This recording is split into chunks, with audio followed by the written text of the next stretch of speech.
Hello, everybody. Welcome back to the Mystery Sports Podcast. And today we've seen United win it again, and Sesko with another winner.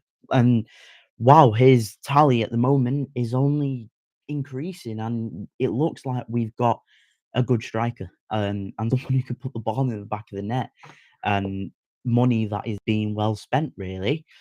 And, really, there's nothing. It's just good to see that United have got another 3 points. We're now into third in the league, and we're putting daylight between ourselves and, the likes of Liverpool, Chelsea.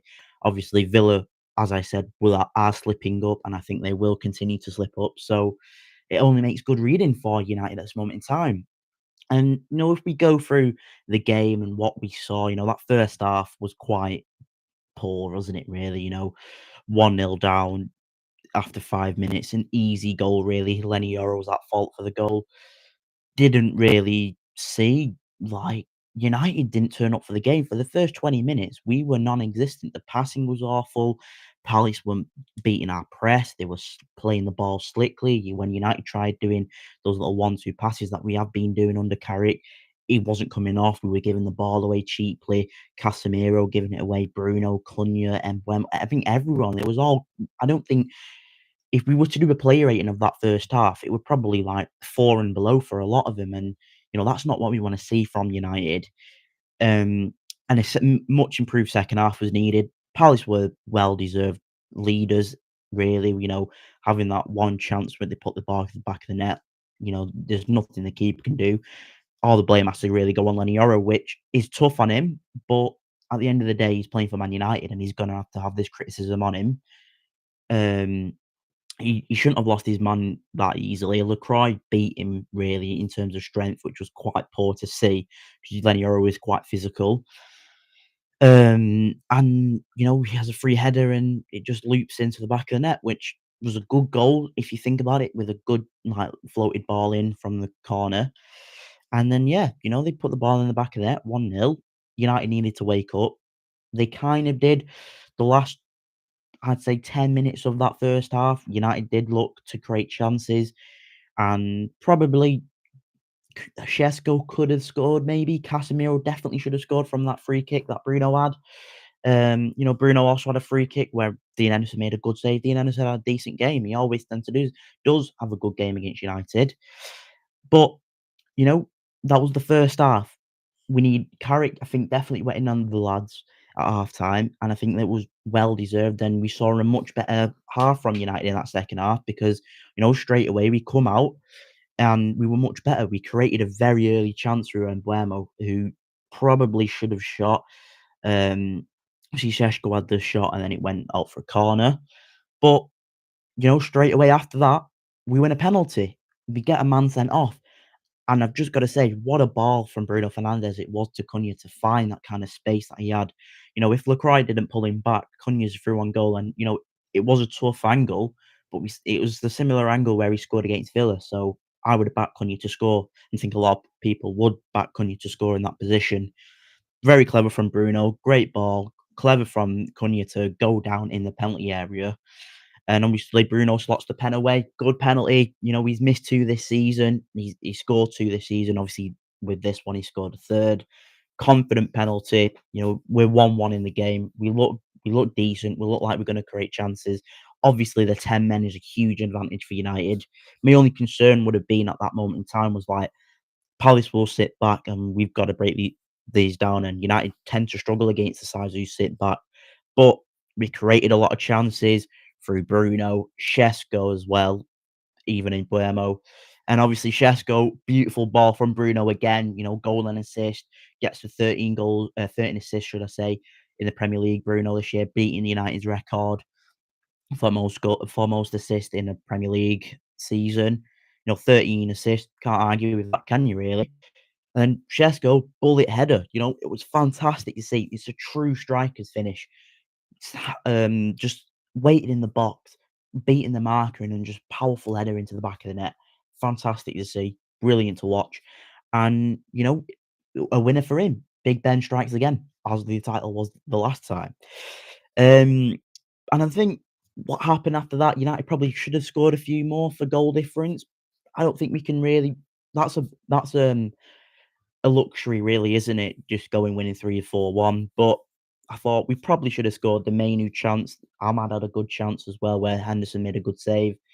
And Xerxes as well. I think he had a couple of chances where he could have scored. But anyway, from that though, it was good game management from United. Get the 3 points. We're sat third in the league, and we'll get onto the player ratings. So you guys can see that there. So obviously, look, that 2-1, brilliant from United. Fantastic to see. The lineups here. So if we look at United's point of view, so Lemons didn't really have much to do, and he made a save. Didn't he? I think it was who had the shot. I think it might have been Munoz who had the shot before Shaw. Shaw obviously got substituted. But I'd give Lemons probably a 6. Oh no, yeah, 6. Did okay. Obviously conceded. We can't give him a 7 for conceding, but it wasn't his fault really. Delo, I think Delo had a good game really. Well, in the second half, I think first half he was quite poor. So I'd give Delo a 6. Yoro at fault for the goal, recovered his performance, looked very solid in that second half. Obviously, he's not going to have much to do, is he really, when you're playing against 10 men? So I'd give Yoro a 6. Maguire played 85 minutes. Heaven obviously came on. I'd give Maguire a 6 as well. Very good from him. Solid performance. Shaw obviously only playing 24 minutes is worrying because he's got injured. Hopefully, he is available to play against Newcastle midweek. However, Mazraoui looks solid, and we'll get on to him in a second. So I'd give Shaw obviously a 5. You can't really argue. He's not really done too much, obviously playing 24 minutes.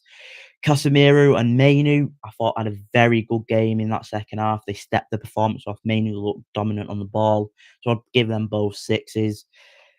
And Buemo, 86 minutes played, probably should have done a bit better.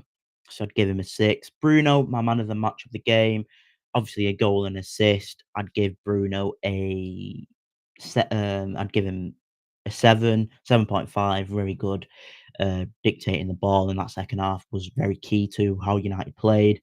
Cunha, I thought Cunha had a decent game. I'd probably give him a 6. Created a few chances, driving the ball forward, winning that ball back. Brilliant from him. Like what we not want, like normal for Cunha, and how we want to see him progress with the ball. And Sesko obviously scoring a goal, I'd give him a 7. Thought very good today. He didn't have too many chances really, and we made one of them count, which is what we need in a striker. You might have 3 or 4 chances in the game, as long as you can put one of them away. That's all we ask for you, and it was brilliant from him. In terms of the substitutes, so if you guys see that there, obviously Mazraoui came in on the 24th minute, but Mazraoui had a fantastic game. Probably give him a 7 as well. Very good to see Mazraoui play that well. If obviously Shaw isn't available against Newcastle, which I don't think he will be, I would go Mazraoui there. I think it's the most obvious option, really, because we haven't got obviously Dorgu's out, and I don't think we'd play Diego Leon. So Mazraoui would play. Xerxes looked quite lethargic. I think he's obviously quite rusty. He's not done too much really, Xerxes, since obviously Carrick and Ruben Amorim this year have been in charge. Could have had a goal. I think he should have probably scored. Ahmad, 75 minutes he came on. I think he did okay. He had that obviously 2 chances. Dino made a great save. So I'd give Diallo a 6. And then Aiden Heaven obviously coming on the 85th minute, did what he needed to do. You're not going to defend too much, are you, realistically, when you're playing against 10 men? So I'd probably give him a 6 as well. And then for Michael Carrick overall, I'd probably give Carrick probably a 7. I think, made the changes when we needed to. Um, probably went in on the lads at half time, and well done to him. And now United are sitting third in the league, and we are. I wouldn't say we're. I think we're. Yeah, I'm going to say it. We're comfortably getting top 4 now. I think sat third in the league, looking like we're in Champions League football next season. So it was brilliant to see. Really, with a bit of voice crack, bloody hell. But it's just fantastic to see, isn't it? Really, look, you can look at that. United 28 games, 14 wins, 9 draws, 5 defeats. You know, 12 goal difference. What we need is it goal? Yeah, 12 goal difference, which is fantastic. 51 points, only 8 points behind. Um, what's his name? What the name? City. I don't think obviously we'll get second. It'd be brilliant if we did. Yeah, go on United, brilliant there. And level on points with Villa. superior goal difference over them. Villa have got Chelsea next game, but I mean, we both had two difficult games. Newcastle away, it's not a given, is it, really? And I think it could be a draw that game. But I will do my preview Tuesday night, so stay tuned in for that. Um, Liverpool obviously playing Wolves. Wolves on the up a little bit. I can only see one winner there, really. But Chelsea playing now against Arsenal, and that's kicked off. What I think will happen is, let me just check the score in that game. I'm not too sure what it is. Obviously, 0-0 so far, 30 minutes played. Um, I think, you know, if Chelsea can get a result there, maybe a point, they go 46 points, they could do well. Do you think Villa will fall behind Chelsea and Liverpool? It's a good question, mate. I think with Villa, looking at their form, it's not amazing. One win in five, two draws and two defeats. I think Chelsea will go above them. I don't think it's tough to say. I think with the top four race, anything can happen. If all teams keep winning and stuff, or Villa keep slipping up, then I think Liverpool and Chelsea will go ahead of them. My gut feeling is that I think Villa will end up fifth, and it'll be Liverpool who get fourth. I think Chelsea are just too inconsistent at this moment in time. Even though obviously, if you look at their form, they haven't lost obviously two defeats and three wins.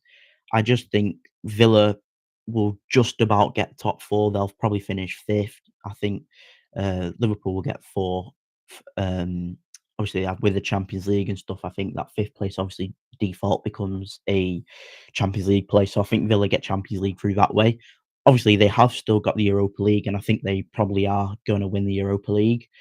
So that's obviously another way that they can get into the Champions League football.